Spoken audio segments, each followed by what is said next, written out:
سر profit بھی ہے لیکن یہ ہے کہ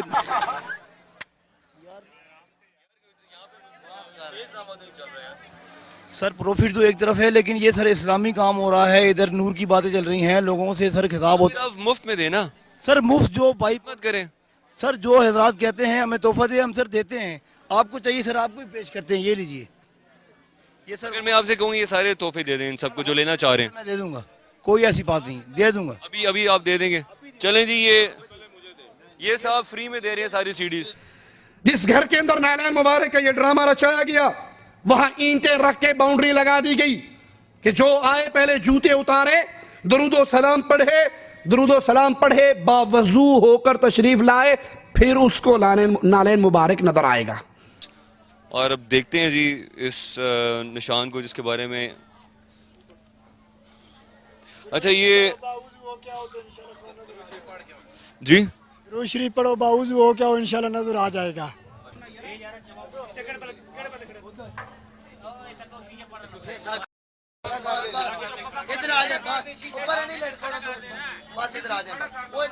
وہ کالے رنگ کی لکیریں دیکھ رہے ہیں, یہ کون سی ہیں؟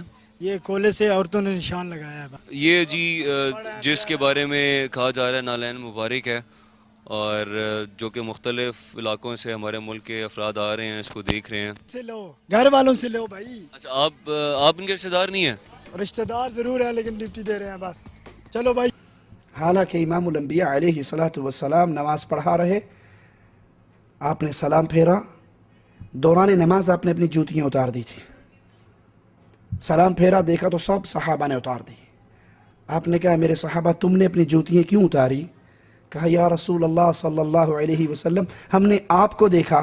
کہا مجھے تو جبرائیل نے آ کر ابھی خبر دی کہ آپ کی جوتی کے نیچے گندگی لگی ہے. مجھے تو جبرائیل نے خبر دی کہ آپ کی جوتی کے نیچے گندگی لگی ہے, میں نے اس لیے اس کو دوران نماز اتار دیا. صحابہ نے کہا اللہ کے نبی علیہ السلام ہمارے لیے اتنا ہی کافی ہے کہ ہمارے آقا نے اتار دی. اللہ کے نبی علیہ السلام نے فرمایا جب نماز کے لیے آؤ اپنی جوتیوں کو زمین پہ مٹی پہ رگڑ لیا کرو, اگر کہیں گندگی لگی ہو تو اس مٹی پہ رگڑنے سے صاف ہو جائیں گی. لیکن یہاں جھوٹا ڈرامہ جو رچایا گیا نالین کا, اس کے لیے کہتے ہیں وضو کر کے آؤ, درود و سلام پڑھتے ہوئے آؤ تو پھر آپ کو نظر آئے گا. اگر وضو نہیں کرو گے, درود و سلام نہیں پڑھو گے تو نظر نہیں آئے گا. اسی گاؤں کا, تنویر اطاری کے اس دھرابی گاؤں کا ایک شخص اس جھوٹے ڈرامے کی خبر دیتا ہے, ذرا سنیے. کہتا ہے پہلی رات جب میں اس کو دیکھنے گیا نالین مبارک کو, نہ اس میں خوشبو تھی نہ اس میں روشنی تھی اور اس پہ کچھ نہیں لکھا ہوا تھا. تیسرے دن جب میں اس کو دیکھنے گیا تو اس نالین مبارک کے نقش کے اندر اللہ اور محمد لکھا ہوا تھا. انا للہ و انا الیہ راجعون, لا حول ولا قوة الا باللہ, استغفر اللہ ربی من کل ذنب. آپ نے اکثر دیکھا ہوگا یہ 12 ربیع الاول کو نالین کا نقش لے کے گھومنے والے جھنڈوں پر اوپر لکھا ہوتا ہے الصلاۃ والسلام علیک یا رسول اللہ, اور نیچے وہ نقش بنا ہوا ہوتا ہے. کہا میں نے ان سے کہا میرا ضمیر گوارا نہیں کرتا, یہ تم نے باریک سا اللہ محمد لکھا ہے. تو جب میں نے اس پہ اعتراض کیا, اگلے دن جب دیکھنے گیا تو وہ نہیں لکھا ہوا تھا, مٹا دیا گیا. میں نے کہا یہاں کل تو لکھا ہوا تھا اللہ محمد, آج کہاں گیا؟ کہا غائبانہ آیا تھا, غائبانہ چلا گیا, ہمیں کیا پتا. جو بات کہی جا رہی ہے کہ اس کے آس پڑوس میں زیادہ تر افراد کی تعداد مختلف مسلک سے ہے, یہ غلط ہے کیونکہ آپ اس کے کزن ہیں. کزن وہاں پہ جو ہے ان کے اپنے مسلک کے لوگ رہتے ہیں, ٹھیک ہے, باقی وہاں وہاب کا کوئی آدمی نہیں رہتا, ٹھیک ہے, نہ اہل تشیع ہے, جبکہ وہ خود اطاری ہیں, وہی وہاں رہتے ہیں. باقی اس کے بعد جو 3 دن گزرے ہیں نا, ہم 3 دن وہاں گئے ہیں, اس کے بعد تو ہم گئے نہیں ہیں. 3 دن تک ہم دیکھتے رہے, 3 دن کے بعد اس کے بیچ میں اللہ اور محمد لکھا گیا ہے. اللہ اور محمد نالین مبارک کے ساتھ زمین پہ, بالکل آپ نے خود سے دیکھا ہے؟ ہم نے خود دیکھا ہے, میرے ساتھ ایک لڑکا افتخار بھی ہے ادھر بیٹھا ہوا, اس نے بھی دیکھا ہے, اس کے اندر اللہ اور محمد لکھا ہوا تھا. وہ افتخار صاحب بھی آئیں گے آگے, یہاں پہ ہیں, تھوڑا سا آگے آئیے گا جی. تو وہ بل کا جو ہے نا بریک لکھا ہوا تھا, سینٹر کے اندر اللہ اور محمد کا نام لکھا ہوا تھا. جب میں نے یہ اپنے ان سے کہا کہ یار یہ تو غلط ہے, میں نے کہا جب حضور صلی اللہ علیہ وسلم کا پاؤں مبارک دنیا پہ آیا تھا, وہ جو پہاڑ کے اوپر ہے, کتور کے پہاڑ ہے غالباً, وہی ہوگا, تو اس پہ اللہ اور اللہ کا محمد نام نہیں آیا, تو اس جگہ پہ آ سکتا ہے. میرا تو یہ ضمیر گوارا نہیں کرتا. اس کے اگلے دن جو ہے اللہ اور اللہ کے محمد کا نام وہاں سے ختم ہو گیا ہے. جب ہم نے ان سے پوچھا, وہ کہتے ہیں یہ گبینہ ہے اور گبینہ غائب ہو گیا ہے. آپ خود اندازہ لگائیں کہ ایک چیز گبانا آتی ہے اور گبانا غائب ہو جاتی ہے، وہ بھی 3 دن کے بعد. اگر وہ نلین پہلے ہی آتا تو اس لکھا ہوا ہوتا نا. جب آپ نے پہلی رات کو دیکھا وہاں پہ یا اللہ یا محمد نہیں لکھا ہوا تھا، بالکل نہیں لکھا ہوا تھا. دوسرے تیسرے دن لکھا گیا. بالکل. پھر آپ نے جب ان کو منع کیا، اعتراض کیا، انہوں نے مٹا دیا. بالکل. یہ کہہ کے کہ خود سے غائب ہو گیا. کہ باہر سے کئی لوگ آئے ہیں، عورتیں آئی ہیں، بچے آئے ہیں، انہوں نے بھی ان کے آگے سوال کیا کہ سر یہ ہمیں مٹی دکھائیں. انہوں نے خوشبو لی، خوشبو آئی نہیں مٹی کی. پھر انہوں نے ان کے آگے کویسچن کیے کہ یہاں اللہ اور محمد کا نام لکھا ہوا ہے، ہمارے جو رشتہ دار ہیں وہ دیکھ کر گئے ہیں، آج نہیں لکھا ہوا. تو وہ کہتے ہیں آپ غور سے دیکھیں آپ کو نظر آئے گا. تو انہوں نے آگے سے جواب دیا ہم غور سے ہی دیکھ رہے ہیں، ہمیں تو نظر نہیں آ رہا. تو پھر جو ہے ابھی تو کچھ دن تک وہ نلین کہتے رہے ہیں. ابھی اس کے بعد انہوں نے کہا کہ یہ نلین بھی نہیں ہے، یہ شبی ہے. جیسے غائبانہ آیا تھا ویسے غائبانہ چلا گیا. اسی گاؤں کا دوسرا شخص سید صفدر حسین شاہ، وہ اس کہانی کو بیان کرتے ہوئے کہتا ہے سوموار والے دن جب میں آیا میں نے اس نعلین کو دیکھا تو اس پر اللہ اور محمد لکھا ہوا. میں شدت جذبات میں اللہ کے قرآن کو میں نے اپنے سینے سے لگایا اور میرے آنسو زمین پہ گر گئے کہ واہ اللہ تیرے اور تیرے رسول کی یہ توہین کہ قدم مبارک کے نشان کے اوپر اللہ اور محمد لکھا.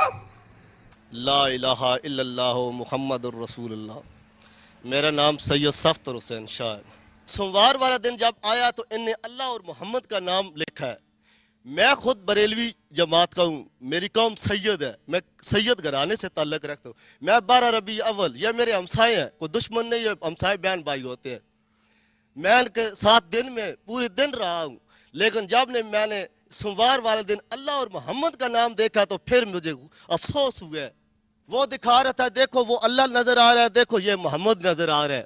بھائی جان میں مسلمان ہوں، میں اس نبی کی امت سے ہوں، لیکن جب میں نے اللہ اور محمد کا نام دیکھا تو میرے آنسو بھی گر گئے ہیں.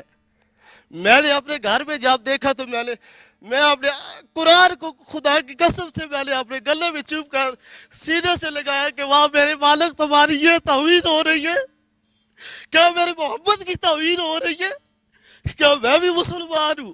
میں مسلمانوں کے گھر میں پیدا ہوں، لیکن نہیں، یہ مجھے اگر جنگ بھی کرنی پڑی تو میں اپنے محمد اور اللہ کے ساتھ پیچھے ضرور کروں گا. انا للہ و انا الیہ راجعون. ارے اگر کسی کی جوتی پر اس کا نام یا اس کے باپ کا نام لکھ دیا جائے یہ توہین ہوگی یا عزت ہوگی؟